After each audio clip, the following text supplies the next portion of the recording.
Ever wondered if your vacation complaints are valid? Could you handle months of walking while dodging bandits and disease? What if your holy journey might actually kill you?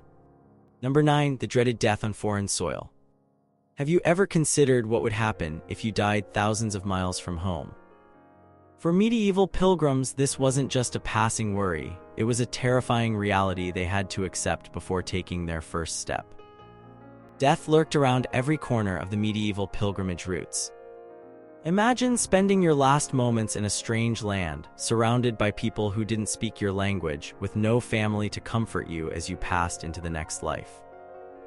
Medieval pilgrims often carried pilgrim passports that served as both identification and a kind of spiritual insurance policy. These documents would ensure that if they died on the road, their body would receive proper Christian burial. Many pilgrims would write their wills before departing, fully aware that their sacred journey might be a one-way trip. The roads to Jerusalem, Rome, and Santiago de Compostela became lined with countless forgotten graves of pilgrims who never completed their spiritual quests. In some pilgrim hospitals and hostels, up to one-third of travelers might die during peak seasons, especially when illness swept through crowded dormitories. The hospital at Roncesvalles on the Camino de Santiago route buried so many pilgrims that legends tell of bones crying out from the earth. For those who survived to reach their holy destinations, the sight of fellow travelers succumbing to illness or injury served as a constant reminder of their own mortality, perhaps the most powerful spiritual lesson of all. Number 8. Perilous paths in treacherous terrain. Think hiking across rough terrain is tough with your modern boots and Gore-Tex jacket. Medieval pilgrims tackled alpine passes in simple leather shoes, crossed raging rivers without bridges, and navigated dense forests with no trail markers in sight. The physical journey itself presented countless dangers. Roads, where they existed at all, were often little more than muddy tracks worn into the landscape by centuries of use. In mountainous regions like the Pyrenees or Alps, pilgrims faced narrow paths along sheer cliffs where one misstep meant certain death. Winter snow and ice made these passages nearly impossible, while spring thaws brought dangerous avalanches and landslides. Rivers posed another deadly challenge. Before the widespread construction of bridges, pilgrims often had to ford dangerous waters or pay exorbitant fees to local boatmen who knew they had no alternative.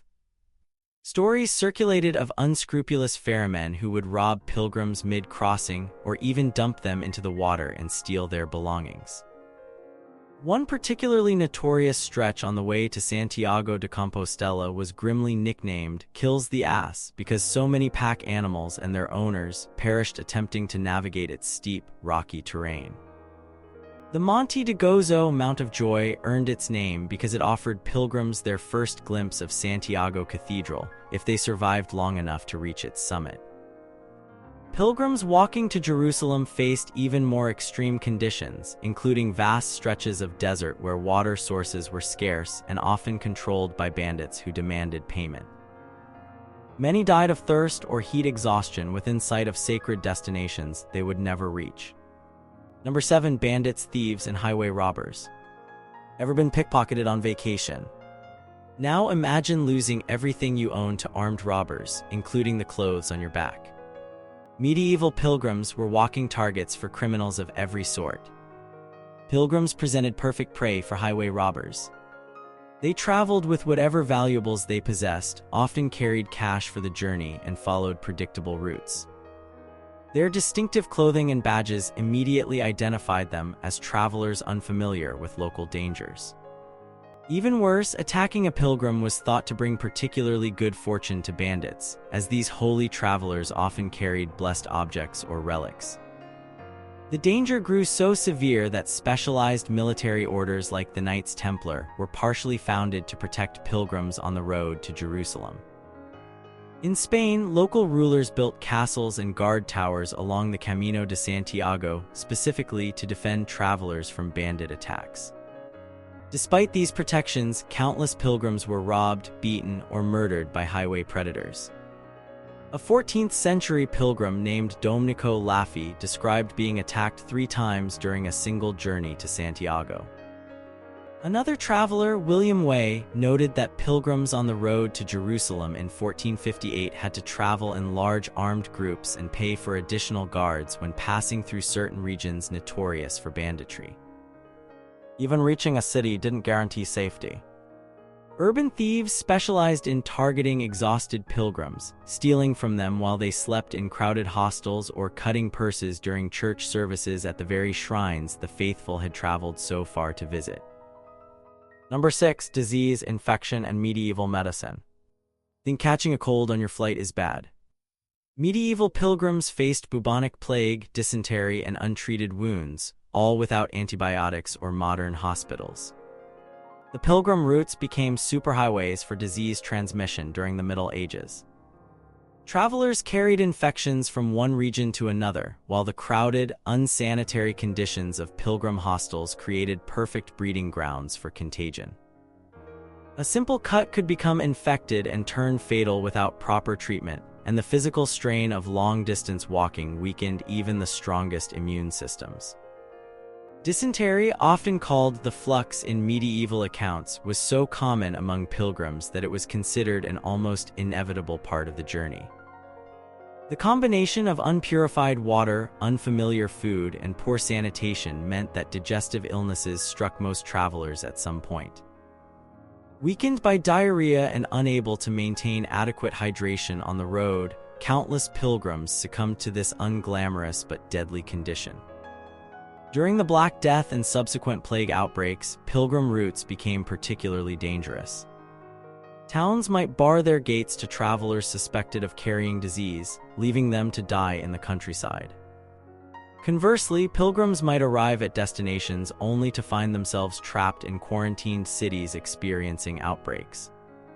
The medical care available to stricken pilgrims was primitive by modern standards. While some pilgrim hospitals were established along major routes, treatments often involved bloodletting, herbal remedies of questionable efficacy, or spiritual interventions like touching relics. Many pilgrim accounts describe travelers praying for divine healing when earthly medicine failed, which it frequently did. Number 5. Extreme weather and natural disasters. Annoyed by rain on your vacation? Medieval pilgrims trudged through blizzards, floods, and heat waves that regularly claimed lives, with no weather apps or emergency services to help. Weather represented one of the most unpredictable dangers for medieval travelers. Pilgrimages often took months to complete, forcing travelers to endure whatever seasonal extremes they encountered along the way. A journey begun in pleasant spring weather might end in the depths of winter, with pilgrims facing snow and freezing temperatures while wearing inadequate clothing. Summer heat brought its own dangers, particularly on routes to Jerusalem that crossed desert regions. Without reliable water sources or understanding of heat-related illnesses, many pilgrims collapsed from heat exhaustion or dehydration. A German pilgrim account from 1483 describes travelers on the road to Jerusalem dropping like flies during an unusually hot summer, with survivors forced to continue their journey past the bodies of their fallen companions.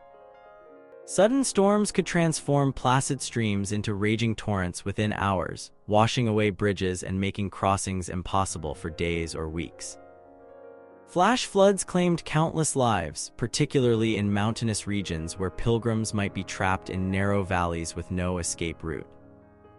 Lightning strikes were interpreted as divine judgment, adding psychological terror to the physical danger of traveling in open country during thunderstorms. Pilgrims caught in blizzards sometimes froze to death within sight of shelter, unable to continue through deep snowdrifts.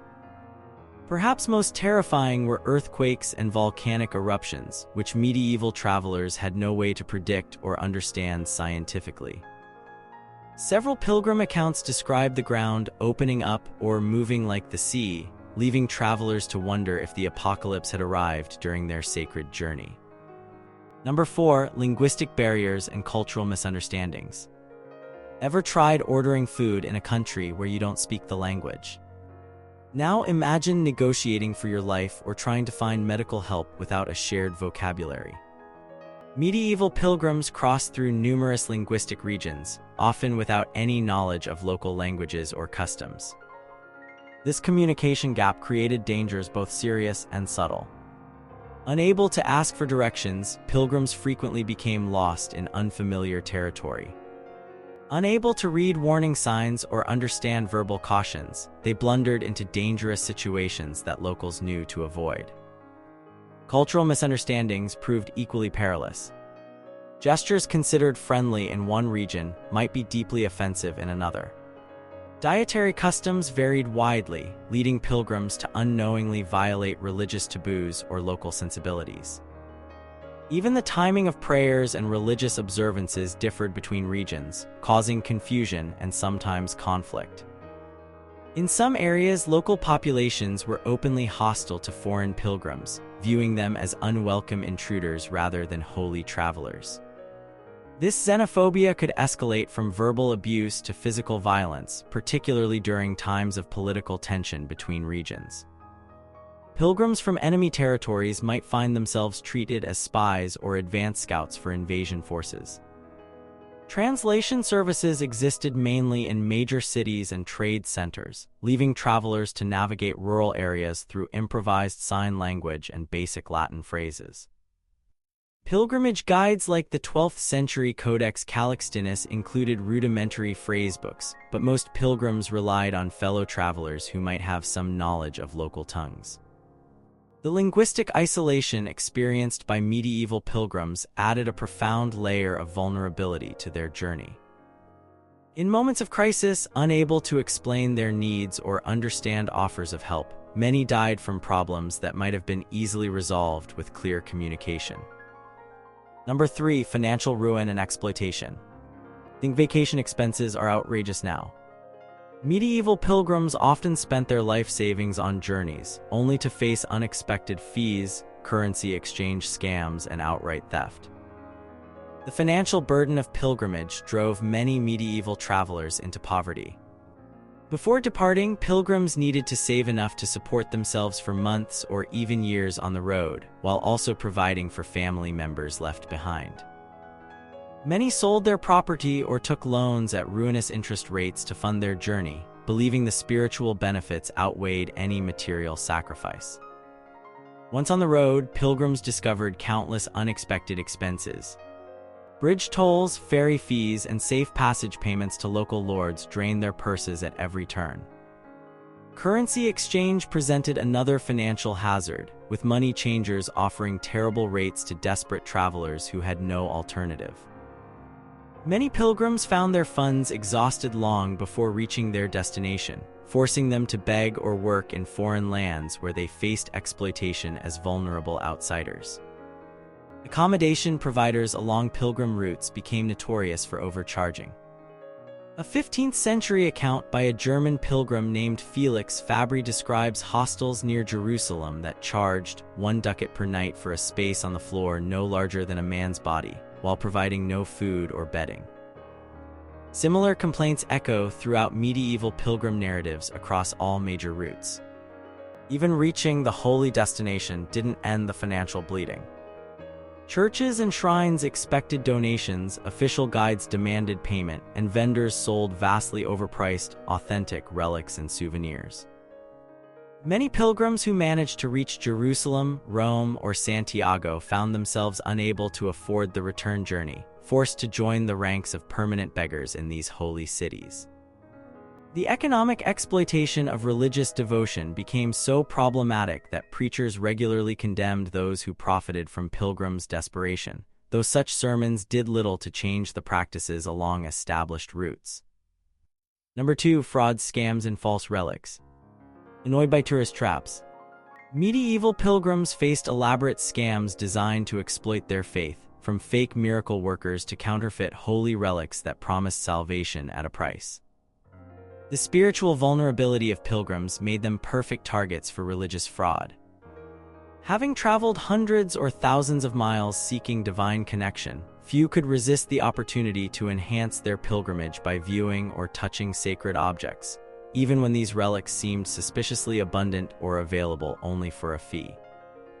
The trade in false relics became so widespread that critics like Chaucer satirized it in the Canterbury Tales, and church authorities regularly warned pilgrims about deception. Yet the fraud continued, with some churches claiming to possess impossible collections, multiple heads of the same saint, enough pieces of the true cross to build a ship, or vials of the Virgin Mary's milk by the hundreds. Beyond relics, pilgrims encountered fake miracle workers who would stage elaborate healings, using accomplices pretending to be crippled or blind. After witnessing these supposed miracles, many pilgrims would donate generously, believing they had seen divine power at work. Some scammers posed as official guides, leading pilgrims on detours to commercial establishments where they received kickbacks, or abandoning groups in dangerous areas after collecting advance payment. Others sold authentic pilgrim badges that supposedly proved completion of a journey, allowing the wealthy but spiritually lazy to purchase the social status of pilgrimage without undertaking the hardships. Perhaps most disturbingly, false pilgrims, healthy beggars who adopted the appearance of disabled travelers, exploited the charity traditionally offered to genuine holy wanderers. This practice became so common that authorities in major pilgrimage centers like Santiago created systems to verify visitors' credentials, though these were easily circumvented. The psychological impact of these frauds could be devastating. Many pilgrims described the disillusionment of discovering they had been manipulated, leaving them questioning whether their entire spiritual journey had been meaningful at all. Number 1. Psychological hardships and spiritual crisis. Ever felt homesick on a trip? Medieval pilgrims faced months or years away from loved ones, often questioning their faith and purpose after facing countless traumas on their sacred journey. The psychological challenges of medieval pilgrimage remain perhaps the least discussed but most profound perils these travelers faced. Setting out with high spiritual expectations, many pilgrims experienced crushing disappointment when the physical reality of their journey failed to deliver the transcendent experiences they anticipated. Prolonged separation from family created deep emotional wounds. Pilgrims missed births, deaths, and marriages of loved ones, often learning about significant family events months after they occurred. Letters were rare and unreliable, leaving travelers in an information vacuum about those they had left behind. Many pilgrims described dreams and nightmares about home, revealing the psychological toll of extended absence. The constant exposure to death, witnessing fellow travelers succumb to disease, accidents, or violence, inflicted what modern psychologists would recognize as trauma. Without understanding of post-traumatic stress, medieval pilgrims interpreted their symptoms of anxiety, hypervigilance, and emotional numbness through religious frameworks, sometimes believing they were experiencing divine testing or demonic attack. Ironically, many pilgrims experienced their deepest spiritual crises while undertaking journeys intended to strengthen their faith. After sacrificing everything and enduring extreme hardships to reach a holy site, some found the destination underwhelming or commercialized. Others, having witnessed the corruption and cynicism surrounding the pilgrimage industry, returned home more skeptical than devout. Personal accounts reveal pilgrims questioning why God would allow such suffering on a journey undertaken in His name. One 14th-century pilgrim wrote in his journal, "If this path to salvation is so filled with torment, what hope have ordinary sinners who never attempt such journeys?" These crises of faith rarely appear in official pilgrimage narratives, but emerge in private writings and confessional accounts. For those who completed their pilgrimages and returned home, reintegration presented its own challenges. Changed by their experiences and unable to fully communicate what they had endured to those who remained behind, many returned pilgrims reported feeling like strangers in their own communities. Did medieval pilgrims find these extreme sacrifices worthwhile in the end? Would you risk everything, your life, wealth, and mental well-being, for a chance at spiritual transformation through suffering?